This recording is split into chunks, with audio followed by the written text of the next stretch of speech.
వేదంలో ఈ వస్త్రము యొక్క నిర్మాణ విధానము, ఆ వస్త్రమును దేవతలు ఎలా ఆవహించి ఉంటారు అన్న మాట గురించి మాట్లాడతారు. అందుకే వస్త్రానికి అంత ప్రత్యేకత. అంచు ఉన్నటువంటి బట్ట ఎవరికైనా ఇస్తే వారు 10 కాలాలు బ్రతికుండాలి అని కోరుకున్నట్టు, అలాగే ఎవరు ఇచ్చాడో ఆయన కూడా 10 కాలాలు బ్రతికుండాలి అని సంకల్పం జరిగినట్లు. అందుకే వస్త్రం ఇచ్చేటప్పుడు, బట్టలు పెట్టేటప్పుడు సాధారణంగా అంచు లేనటువంటి బట్టలు పెట్టరు, అంచు ఉన్న బట్ట ఇస్తారు. అంచు ఉన్న బట్ట అంటే పంచెల చాపు. వస్త్రద్వయం, ఎప్పుడూ కూడా ఒక్క వస్త్రాన్ని ఇవ్వకూడదు, 2 బట్టలు ఇవ్వాలి. అసలు యథాశాస్త్రంగా మాట్లాడాలి అంటే ఇంటికొచ్చినటువంటి ఒక సువాసినికి ఇచ్చేటప్పుడు కూడా 2 రవికల బట్టలు ఇవ్వాలి, కానీ ఒక బట్ట లేదు శాస్త్రంలో. వస్త్రద్వయం, 2 వస్త్రములను ఇస్తారు. కాబట్టి ఆ వస్త్రం ఇచ్చేటప్పుడు పురుషుడైతే ఎడంభుజం మీద ఉత్తరీయం ఉండాలి. ఉత్తరీయం లేకుండా ఇవ్వకూడదు, ఉత్తరీయం లేకుండా పుచ్చుకోకూడదు. ఉత్తరీయానికి అంత ప్రశస్తి ఉంది. అందుకే ఆ వస్త్రాన్ని, నూతన వస్త్రాన్ని తీసుకొచ్చి భూమి మీద పరుస్తారు. ఆ పరిచినప్పుడు అది అంచు కలిగినటువంటి బట్ట అయి ఉండాలి. అందుకే కొత్త తువ్వాలు అని రాస్తూ ఉంటారు ఆ పూజ చేయించేటప్పుడు. ఆ కొత్త తువ్వాలు తీసుకొచ్చి భూమి మీద వేసి దాని మీద తండుల రాశిని పోస్తారు. తండుల రాశి అంటే ఓషధీ రాశి. దానికి ఒక శక్తి ఉంటుంది. అది భగవంతుని యొక్క కిరణ స్పర్శ చేత, అంటే చంద్రకిరణ స్పర్శ చేత, సూర్యకిరణ స్పర్శ చేత అది ఓషధీతత్వాన్ని నింపుకుంటుంది. అటువంటి తండుల రాశిని, అంటే బియ్యాన్ని పోసి దాని మీద కలశాన్ని స్థాపన చేస్తారు. మీరు ఎప్పుడూ ఒక విషయం జ్ఞాపకం పెట్టుకోవాలి, విశేషమైనటువంటి ఫలితములను ఇవ్వగలిగినటువంటి వ్రతము యొక్క కల్పాన్ని నిర్దేశం చేసేటప్పుడు నువ్వు ఖచ్చితంగా ఇంత ద్రవ్యాన్ని వినియోగిస్తేనే ఈ వ్రతాన్ని చెయ్యగలవు, లేకపోతే నువ్వు ఈ వ్రతాన్ని చెయ్యలేవని నిరుత్సాహపరిచేటట్టుగా ఎప్పుడూ కల్పం ఉండదు. అందుకే అమ్మవారి యొక్క మూర్తిని ఉంచేటప్పుడు శక్తి ఉంటే సువర్ణమూర్తి, బంగారు మూర్తి, లేకపోతే వెండి మూర్తి, లేకపోతే రాగి మూర్తి. అది కూడా కాకపోతే ఏ దోషము రాదు. కలశ ఒక్కటి పెట్టి పూజ చేసుకోవచ్చు. ఆ కలశ పెట్టి పూజ చేసిన తరువాత అమ్మవారిని ఆవాహన చేస్తారు. ఆ కలశలోకి ఆవాహన చేసి అమ్మవారికి వివిధ ఉపచారములను సమర్పణం చేస్తారు. ధ్యాయామి అంటే నువ్వు ఇలా ఉంటావు అని నేను ధ్యానం చేస్తున్నాను అని దాని అర్థం. అమ్మవారు అసలు ఎలా కూర్చునుందని చెప్తున్నారు అన్నదాన్ని మీరు చాలా జాగ్రత్తగా ధ్యానం చెయ్యాలి. ఆవిడేదో పద్మాసని, పద్మకరి, ఆవిడ ఒక పెద్ద తెల్లటి పద్మంలో కూర్చుని ఒక కాలు చాపడమో 2 కాళ్ళు చాపడమో చేసి కూర్చుందని భావన చేసి పూజ ప్రారంభం చేసిన తరువాత ఇక లౌకిక సంభాషణ చెయ్యకూడదు. అందుకే పోతన గారు భాగవతం చేస్తూ అనఘ ఆదిలక్ష్మి అయిన రుక్మిణితోడ క్రీడసల్పుచున్న కృష్ణు చూచి పట్టణంబులోని ప్రజలుల్లసిల్లిరి ప్రీతిలగుచు ముక్త భీతులగుచు అంటారు. విష్ణు భగవానుడు కృష్ణ పరమాత్మగా వస్తే ఆదిలక్ష్మి రుక్మిణీదేవిగా వచ్చేసింది. శ్రీరమ సీతగాగ నిజ సేవక బృందము వీరవైష్ణవాచార జనంబుగాగ విరజానది గౌతమిగాగ వికుంఠమున్నారయ భద్రశైల శిఖరగ్రముగాగ వసించు చేతనోద్ధారకుడైన విష్ణుడవు దాశరథి కరుణాపయోనిధి అంటాడు గోపరాజు గారి దశరథి శతకంలో. శ్రీరమ సీతగాగ ఆ విష్ణు భగవానుడే రామచంద్రమూర్తిగా అవతార స్వీకారం చేస్తే ఆయన యొక్క శక్తి స్వరూపిణి అయినటువంటి ఆదిలక్ష్మి సీతామహాదేవిగా ఈ భూమండలం మీద అవతరించింది. ఆయన ఎప్పుడెప్పుడు అవతార స్వీకారం చేస్తే ఆవిడ అప్పుడప్పుడు అవతార స్వీకారం చేస్తుంది. ఆవిడ ఏం చేస్తూ ఉంటుంది భర్త దగ్గర అంటే, ఆవిడ ఎప్పుడూ చేసేది ఏది అంటే భర్త పాద సంవాహనం చేస్తూ ఉంటుంది, భర్త యొక్క పాదములు పడుతూ ఉంటుంది. అందుకే మనకి భాగవతంలో 9 విధ భక్తులు అని ఉన్నాయి. శ్రవణం, కీర్తనం, విష్ణోః స్మరణం, పాదసేవనం, అర్చనం, వందనం, దాస్యం, సఖ్యం, ఆత్మనివేదనం అని 9 రకాల భక్తులు. అంటే ఏ మార్గం, ఒక్క మార్గాన్ని పట్టుకున్నా పరమేశ్వరుణ్ణే చేరుతారు. 9 మార్గాల్లోనూ వెళ్ళవలసిన అవసరం ఉండదు. ఇందులో ఒక్కొక్క మార్గాన్ని పట్టుకుని ఒక్కొక్కడు పరమేశ్వరుణ్ణి చేరిపోయాడు. శ్రవణం వినడం, పరీక్షిన్ మహారాజు గారు భాగవతాన్ని శ్రద్ధగా విన్నందుకు గాను పరమేశ్వరుణ్ణి చేరిపోయాడు. కీర్తనం, పరవశించి భగవత్కథ చెప్పినందుకు శుకమహర్షి భగవంతుణ్ణి చేరిపోయారు.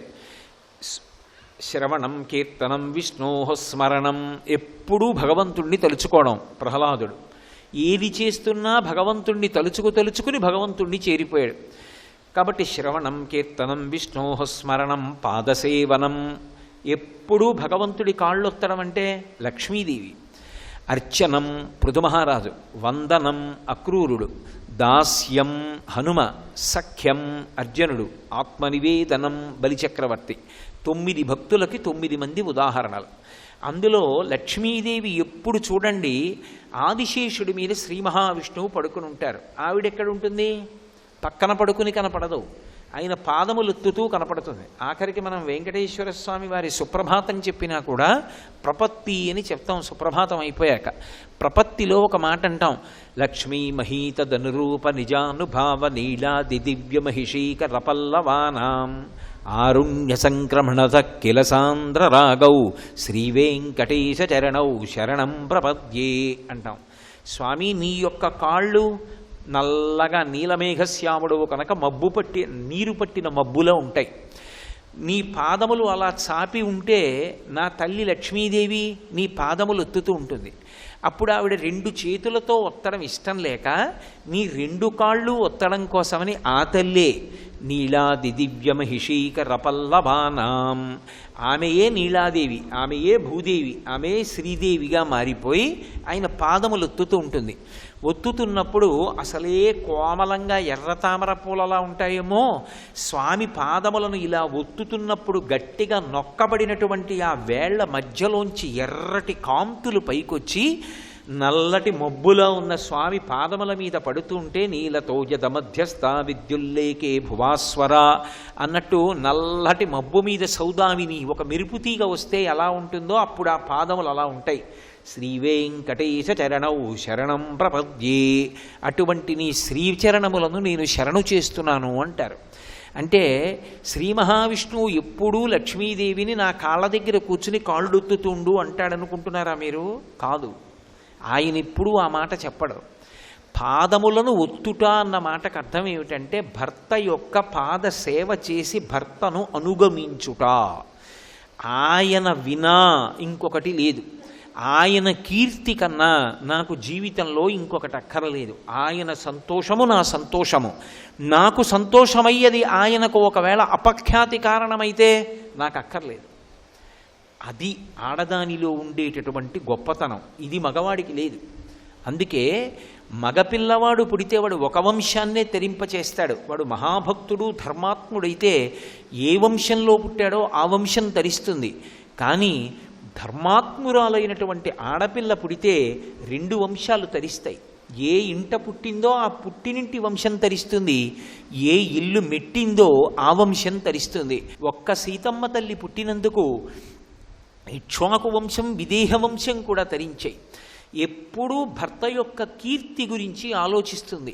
అలాగే భగవంతుడి గురించి భక్తుడు ఆలోచిస్తాడు. అందుకే భక్తిని నిర్వచనం చేస్తూ శంకరాచార్యులు వారు శివానంద లహరిలో అంకోలం నిజ బీజ సంతతిరయస్కాంతోఫలం సూచిక సాధ్వీ నైజ విభం లతాక్షితిరుహం సింధు సరిద్వల్లభం ప్రాప్నోతీహ యథా తథా పశుపతే పాదారవిందద్వయం చేతోవృత్తి రూపేత్య తిష్టతి సదా సా భక్తిరిత్యుచ్యతే అంటారు. సాధ్వీ నైజ విభం, సాధ్వీ పతివ్రత అయినటువంటి స్త్రీ ఎప్పుడూ భర్త యొక్క సౌఖ్యము గురించి కీర్తి గురించి ఆలోచించినట్లు. రామాయణంలో సీతమ్మ ఎంతో కష్టంలో ఉంది. స్వామి హనుమ వచ్చి అన్నారు, ఎందుకమ్మా అంత బెంగ పెట్టుకుంటావు, నా భుజాల మీద కూర్చో, నిన్ను తీసుకెళ్లి ప్రశ్రవణ పర్వత శిఖరముల మీద కూర్చున్న రామచంద్రమూర్తి యొక్క పాదాల విందముల యందు సమర్పించి నేను ధన్యుడనవుతానన్నారు. ఆవిడంది, నువ్వే ఇంతున్నావా, ఎందుకని? అయినప్పటికీ శరీరాన్ని అంతటినీ కూడా కుంచింపచేసి పిల్లంత అయిపోయి ఉన్నారు. సూర్యే చాస్తం గతే రాత్రౌ దేహం సంక్షిప్య మారుతి వృషదంశకమాత్రసన్ బభూవ అద్భుత దర్శన. పిల్లంత ఉన్నారు. నీకో ఇంత భుజమా, దాని మీద నేను కూర్చోనా, నువ్వు నన్ను సముద్రం దాటించి తీసుకెడతావా, కోతి బుద్ధి బయట పెట్టావయా అంది. అమ్మా నా రూపింతే అనుకుంటున్నావా, చూడు నేనేమిటో అని ఒక్కసారి పైకి లేచారు. మేరు పర్వతం యొక్క శిఖరాలు ఎలా ఉంటాయో అలా పెరిగిపోయి కాల్చిన పెనం ఎలా ఉంటుందో అటువంటి దవడలతోటి దంస్ట్రలతోటి లేచి నిలబడ్డారు. మేరుమందర సంకాశౌ బభౌ దీప్తానల ప్రభ అగ్రతవ్యవతస్తేచ సీతాయా వనరోత్తమ. ఆవిడంది, నువ్వు ఎంత బలవంతుడవైనా కావచ్చు, ఎంత పెద్ద రూపమైనా కావచ్చు, నేను మాత్రం నిన్ను ముట్టుకుని నీ భుజం మీద కూర్చోను. ఎందుకో తెలుసా? భర్తుభక్తిం పురస్కృత్య రామదన్యస్య వానర న స్పృశామి శరీరంతో పుంసో వానర పుంగవ. భర్తయందు కలిగినటువంటి అపారమైనటువంటి భక్తి చేత నా భర్త రామచంద్రమూర్తిని ముట్టుకుంటాను తప్ప నువ్వు ఎంత నాకు కొడుకు లాంటి వాడివైనా పరపురుషుణ్ణి నేను స్పృశించను. కాబట్టి నేను నీ భుజాల మీద కూర్చోను. కానీ నువ్వు వెళ్ళి నా క్షేమవార్త చెప్పి రామచంద్రమూర్తిని తీసుకునిరా. రాముడు యుద్ధంలో ఈ లంకనంతటినీ నాశనం చేస్తాడు. అప్పుడు మళ్ళీ నేను రాముడితో కలిసి లంకాపట్టణానికి ఎడతానంది. ఎందుకని? ఆమె కానీ వెళ్ళిపోయిందనుకోండి హనుమతోటి, రామచంద్రమూర్తి లక్ష్మణస్వామి లేనప్పుడు రావణాసురుడు అపహరించి తెచ్చాడు, రావణాసురుడు లేనప్పుడు హనుమ అపహరించి తీసుకెళ్లి రాముడికి ఇచ్చేశారు సీతమ్మని. రాముని యొక్క పరాక్రమం, రాముని యొక్క పౌరుషం ఎలా ప్రకాశిస్తాయి?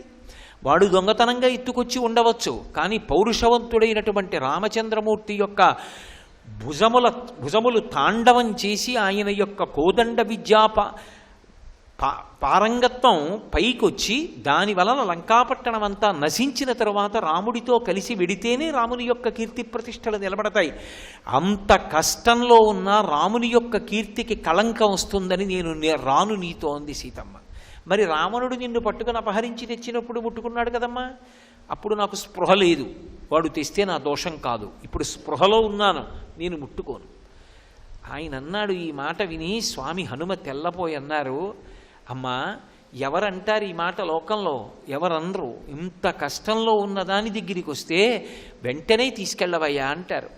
అద్భుతం అమ్మా, నీకు తప్ప అన్యులకు చెల్లది ఈ మాట అంటారు. ఎప్పుడూ భర్త యొక్క కీర్తి ప్రతిష్టలకి కళంకం రాకూడదని నిరంతరము ఆలోచించి అడుగు వేసేటటువంటి లక్షణము కలిగినటువంటి స్త్రీని సాధ్వీ పతివ్రత అని పిలుస్తారు. లక్ష్మీదేవి భర్త పాదముల దగ్గర కూర్చుంటుంది అంటే దాని అర్థం ఆయన పాదముల దగ్గర కూర్చోపెట్టి నువ్వు నా కాళ్ళొత్తుతోండని శాసించాడని కాదు. భర్త దైవము అని భావించి ఆవిడ పాద సంవాహనం చేస్తుంది. ఆవిడ కాళ్ళ దగ్గర కూర్చుంది, ఆయన ఎక్కడ పెట్టుకున్నాడు? ఆయన కాళ్ళ దగ్గర కూర్చోబెట్టుకోలేదు, గుండెల్లో పెట్టుకున్నాడు. అంటే ఏమిటి దాని అర్థం? కన్యాదానం చేసేటప్పుడు లక్ష్మిగా కన్యాదానం చేస్తారు, అల్లుణ్ణి నారాయణుడిగా చూస్తారు. అమ్మా నువ్వు ఆయనని అనుగమించు, నువ్వు ఏ స్థానాన్ని పొందాలో తెలుసా? ఆయన గుండెల్లోకి చేరిపోవాలి. ఆయన ఎక్కడిచ్చాడు స్థానం? లక్ష్మీం క్షీరసముద్రరాజతనయాం శ్రీరంగధామేశ్వరీం దాసీభూత సమస్తదేవ వనితాం లోకైక దీపాంకురాం అని పిలుస్తాం. ఆ తల్లికిచ్చిన స్థానం వక్షస్థలం. అందుకే కదా ఇప్పటికీ పద్మావతీదేవి మీద స్తోత్రం చేస్తే ఈశానాం జగతోస్య వెంకటపతేర్విష్ణోహ పరాం ప్రేయసీం తద్వక్షస్థల నిత్యవాసరసికాం తక్షాంతి సంవర్ధినీం పద్మాలంకృత పాణిపల్లవ యుగాం పద్మాసనస్తాం శ్రియం వాత్సల్యాదిగుణోజ్వలాం భగవతీం వందే జగన్మాతరం అంటాం. ఆమె విష్ణువు యొక్క వక్షస్థలమునందుంటుంది. అంటే ఆయన గుండెల్లో స్థానం ఇచ్చాడు, ఆమె ఆయన పాదములను పట్టుకుంది. అంటే ఆయనని అనుగమించిన కారణం చేత ఆమె ఆయన గుండెలలోకి చేరింది. ఒక్కొక్క వస్తువు వేరొక వస్తువులో కలవవలసినటువంటి విధానం ఉంటుంది. అంతేకాని నా అంత దాన్ని నేను, ఆయనంతటి వాడు ఆయన అండి అంటే ఆ దాంపత్యానికి అర్థం ఎక్కడుంటుంది నాకు చెప్పండి? దంపతులంటే ఇద్దరు కాదు, అందుకే అసలు ఇద్దరి మధ్యలోంచి కూడా వెళ్ళరు, వాళ్ళు ఒకరే. శారీరకంగా పైకి ఇద్దరుగా కనపడుతున్న దంపతులు తత్వతః ఒక్కరుగానే పరిగణింపబడతారు. అసలు వాళ్ళిద్దరి యొక్క ఆధ్యాత్మిక అభివృద్ధి కూడా ఒకళ్ళ మీద ఒకళ్ళది అలా ఆధారపడి ఉంటుంది. భార్య కానీ వెళ్ళిపోయిందా శరీరం విడిచిపెట్టి, అంతే ఇక భర్తకి పుణ్యం చేసుకునే ద్వారాలన్నీ మూసుకుపోతాయి. ఎందుచేత అంటే భార్య కానీ వెళ్ళిపోతే తన కడుపున పుట్టినటువంటి ఆడపిల్లని కన్యాదానం చేయడానికి పీటల మీద కూర్చునే అధికారం కూడా ఇక పురుషుడికి ఉండదు. యజ్ఞయాగాది క్రతువులు చేసుకోకూడదు. ఎడంభుజం మించి ఉత్తరీయం ఉండడానికి వీల్లేదు. కుడి భుజం మీదే ఉత్తరీయం వేసుకోవాలి. అంటే నేను భార్యాహీనుడను అని చెప్పినట్టు. భార్యాహీనుడు కనుక ఆయనని మంగళప్రదంగా భావన చేసి పీటల మీద కూర్చోపెట్టరు. భార్య లేనటువంటి పురుషుడికి ఉత్తమమైనటువంటి కర్మలు చేసేటటువంటి అధికారం ఉండదు. కాబట్టి భార్యాభర్తలు అంటే వాళ్ళిద్దరూ కలిసి జీవితంలో తరించడానికి కూడా ఒకళ్ళ మీద ఒకళ్ళు అంత ఆధారపడతారు. అందుకే సనాతన ధర్మంలో భార్యకి కామపత్ని అన్న పేరు లేదు, ఆమె ధర్మపత్ని. ధర్మానుష్ఠానమునందు ఉపకరణంగా భర్తకి పక్కన బాసటగా నిలబడుతుంది. అందుకే ధర్మపత్ని అనేటటువంటి గౌరవస్థానం ఇచ్చారు తప్ప ఏదో ఈసడింపుతోనూ సామాన్యంగానూ భోగపరాయణత్వంతోనూ కూడుకున్నటువంటి పేర్లతో అసలు భార్యని పిలవలేదు శాస్త్రంలో. అంత సమున్నతమైనటువంటి స్థానం ఇచ్చారు. కాబట్టి భర్త యొక్క పాదములను పట్టి భర్త యొక్క అడుగుజాడలలో నడిచి భర్తని అనువర్తించినటువంటి స్త్రీ ఏ స్థానాన్ని పొందుతుంది అంటే భర్త గుండెల్లోకి చేరిపోతుంది. అందుకే అమ్మవారికి ఒక పేరు లలితా సహస్రనామ స్తోత్రంలో స్వాధీనవల్లభ అని. స్వాధీనవల్లభ అన్న నామానికి బాహ్యార్థం ఒకటే చూశారనుకోండి, చాలా పిలుసుగా ఉంటుంది. స్వాధీనవల్లభ అంటే భర్తని తన చెప్పు చేతలలో పెట్టుకున్నది, ఆమెకు ఆయన స్వాధీనమై ఉన్నాడు. అంటే ఆయన ఏం చెయ్యాలన్నా ఆవిడ వంక చూస్తాడు, ఆవిడ ఇలా అంటే చేస్తాడు, అంటే ఊరుకుంటాడు. అంటే అంత గుప్పెట్లో పెట్టుకున్నది అని. అంత గుప్పెట్లో పెట్టుకున్నది పతివ్రత ఎలా అవుతుంది? స్వాధీనవల్లభ అంటే ఆమె భయపెట్టో మీరు కానీ నాకు చెప్పకుండా ఏదైనా పని చేస్తే నేను మిమ్మల్ని ఇంత వేధించేస్తాననో వశం చేసుకున్నది కాదు. అసలు భర్తని అంతగా అనుగమించిన కారణం చేత ఏమైపోయిందంటే ఆయనకి ఆమె వద్దన్న మాట అనదు, కానీ ఎప్పుడైనా ఏదైనా ఒక కార్యం చెయ్యాలి అంటే అసలు ఆమెకి చెప్పకుండా చేయడు. ఆయన అంత అలవాటైపోయింది. అలవాటైపోయి ఏ పని చేస్తున్నా ఇలా చేస్తున్నాను అయ్ అంటాడు. ఆమెకి చెప్పకుండా చేసేసినా ఆవిడేమందో, కానీ అయ్యో పిచ్చిదానికి చెప్పలేదే, దానికి చెప్పి చేస్తే ఎంత సంతోషపడిపోతుందో ఎంత ఆనందపడిపోతుందో దానికి చెప్తానంటాడు. అంటే ఆమె ఆయన మనసుని గెలుచుకుంది. దేని చేత? అనువర్తించడం చేత. మహాభారతంలో ద్రౌపదీదేవి సత్యభామకి ఇదే చెప్తుంది. బలవంతంగానో మందు పెట్టో మాకు పెట్టో నేను వశం చేసుకోలేదు పాండవుల్ని, అనువర్తించి నేను వాళ్ళ యొక్క మనసులు గెలుచుకున్నానని చెప్పింది. కాబట్టి మనకి శాస్త్రంలో భర్తకి ఉండేటటువంటి స్థానాన్ని అంత గౌరవించింది. ఏదైనా ఒక పని చేసే ముందు మన బుద్ధికి నచ్చినటువంటి దాన్ని ప్రమాణంగా చేసి చెయ్యకూడదు. శాస్త్రాన్ని ప్రమాణంగా చేసుకుని ఏ కార్యమైనా చెయ్యాలి. తస్మాత్ శాస్త్రం ప్రమాణంతే కార్యాకార్య వ్యవస్థితౌ. ఒక పని చెయ్యాలన్నా ఒక పని ఇలా చెయ్యకూడదన్నా దానికి ఏది ప్రమాణము అంటే శాస్త్రం ఒక్కటే ప్రమాణము. ఈ పని ఇలా చెయ్యవద్దు, శాస్త్రం ప్రమాణం. ఈ పని ఇలా చెయ్యండి, శాస్త్రం ప్రమాణం. శాస్త్రంతో నాకు సంబంధం లేదు, నిన్ను ఉద్ధరించేవాడు లేడు. కాబట్టి భర్తకి నమస్కరించి పీటల మీద కూర్చుని దేశకాల సంకీర్తనం చేసి పరమభక్తితో అమ్మవారి యొక్క ఉపచారముల యందు దృష్టి పెట్టి చెయ్యాలి. ఉపచారములను చేసేటప్పుడు ఏదో నేను పూజ చేస్తున్నాను అని చెయ్యడం కాదు. ఆ చేసేటప్పుడు మనసులో భావన ఉండాలి. మీరు ఎప్పుడూ ఒకటి గుర్తుపెట్టుకోండి, ఒక పూజ చేస్తున్నప్పుడు ఒక ఉపచారం చెప్తాం, ఆ ఉపచారం పూర్తయింది అని ఎప్పుడు శాస్త్రంలో తీసుకుంటారంటే 3 ఏకీకృతమైతేనే ఆ ఉపచారములు పూర్తయ్యాయి అని చెప్తారు. ఏ 3 ఒకటి అవ్వాలి అంటే నోటితో చెప్తున్నటువంటిది ఏదో దాన్ని చెయ్యాలి, అంటే కర్మేంద్రియం చెయ్యాలి. నోటితో చెప్పినది చెయ్యి చేస్తుండాలి, నోటితో చెప్పి చెయ్యి చేస్తున్న దాన్ని మనసు చూస్తూ ఉండాలి. ఈ 3 ఏకీకృతం అయ్యాయనుకోండి, అప్పుడు వ్రతం చేస్తున్నాడు అని చెప్తారు. నేను మీకు ఒక ఉదాహరణ చెప్తే మీరు బాగా పట్టుకుంటారు. అమ్మవారికి స్నానం సమర్పయామి అంటాం. స్నానం సమర్పయామి అనేటటువంటి ఉపచారం యథార్థానికి ఎక్కడా కూడా సంపూర్ణంగా చేయడం అనేటటువంటిది ఉండదు. మనం ఏదో ఆ కలశలో వేసినటువంటి పువ్వుతోటో ఆకుతోటో కొద్దిగా నీళ్లు తీసి చల్లుతాం అంతే. నేను స్నానం చేశాను అనుకోండి, నేను మీ ఇంటికి వచ్చాను అనుకోండి, అమ్మ సంధ్యావందనం చేసుకోవాలి స్నానం చేస్తానమ్మా అని అనుకోండి, అయ్యా వెళ్ళండి స్నానం గదిలోకి స్నానం చెయ్యండి అని ఓ గ్లాస్తో నీళ్ళు అక్కడ పెట్టి అందులో పువ్వు ఇట్టారనుకోండి, అదేమమ్మా గ్లాసులో నీళ్లు పెట్టి పువ్వు పెట్టారు, స్నానం చేయాలన్నాను కదా అంటే, మీరు పొద్దున్న పూజ చేసేటప్పుడు ఆపోహిష్టామయో భవస్థాన ఊర్జేదధాతన అంటూ చల్లలేదా? మీరు అలాగే చల్లుకోండి, స్నానానికి చాలదా? ఈశ్వరుడికి సరిపోయింది, మీకెందుకు సరిపోదు? ఆయనకన్నా పెద్దవారా? చల్లుకోండి అన్నారు అనుకోండి, అది కుతర్కం అవుతుంది, వితండవాదన అవుతుంది, అది పొసగదు. ఎందుచేత అంటే ఉపచారము మనసు చేత భావింపబడాలి. స్నానము నేను చేస్తే బాహ్య శౌచము కొరకు, అది మనసు చేత భావిస్తే బాహ్య శౌచం రాదు. అమ్మవారి విషయంలో మీరు మనసుతో భావన చెయ్యాలి. ఎలా భావన చెయ్యాలి? శంకరాచార్యులు వారు కనకధారా స్తోత్రం చేస్తూ నేర్పుతారు మనకి.